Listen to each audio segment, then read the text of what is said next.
दोस्तों, कहानी में एक जबरदस्त मोड़ आने वाला है। मन्नत एक बार फिर बड़ी मुसीबत में फंस गई है और इस बार मामला उसकी किडनैपिंग तक पहुंच चुका है। आखिर कैसे निकलेगी मन्नत इस नए जाल से बाहर? पार्टी में मन्नत ने ऐश्वर्या को सबके सामने बेनकाब करने की कोशिश की, लेकिन ऐश्वर्या ने चालाकी दिखाते हुए खुद को आरजू बता दिया और ऐसा दिखाया जैसे वह मन्नत को जानती ही नहीं। मगर मन्नत इतनी आसानी से धोखा खाने वाली नहीं है। वह भलीभांति जानती है कि आरजू के नाम के पीछे छिपी असलियत ऐश्वर्या ही है।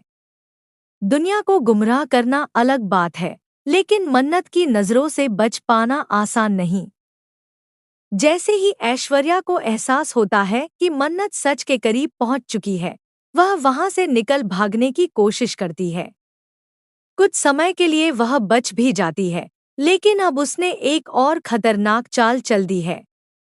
मन्नत को रास्ते से हटाने के लिए वह उसका किडनैप करवा देती है। मन्नत की जान पर बनाती है।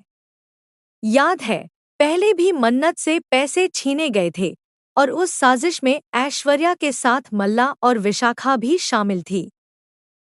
उस दौरान मन्नत को चोट भी लगी थी। अब फिर वही खतरा उसके सामने खड़ा है, लेकिन मन्नत हार मानने वालों में से नहीं है। सच को सामने लाने के लिए वह हर मुश्किल से लड़ने को तैयार है।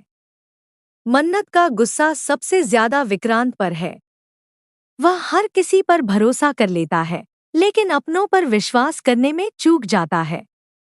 अगर सही समय पर उसने मन्नत का साथ दिया होता, तो हालात शायद अलग होते।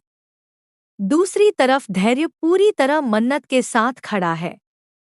वह सच्चाई की तह तक जाने का फैसला करता है और यह पता लगाने में जुट जाता है कि आखिर यह आरजू है कौन। अब सवाल यह है कि मन्नत को बचाने कौन आएगा, धैर्य या विक्रांत? शायद इस बार दोनों को मिलकर कदम उठाना पड़े। आने वाले एपिसोड्स में सस्पेंस, ड्रामा और इमोशंस का जबरदस्त तड़का देखने को मिलेगा। क्या मन्नत इस खतरनाक जाल से निकल पाएगी? क्या ऐश्वर्या की सच्चाई सबके सामने आएगी? बने रहिए, क्योंकि कहानी अब और भी रोमांचक होने वाली है।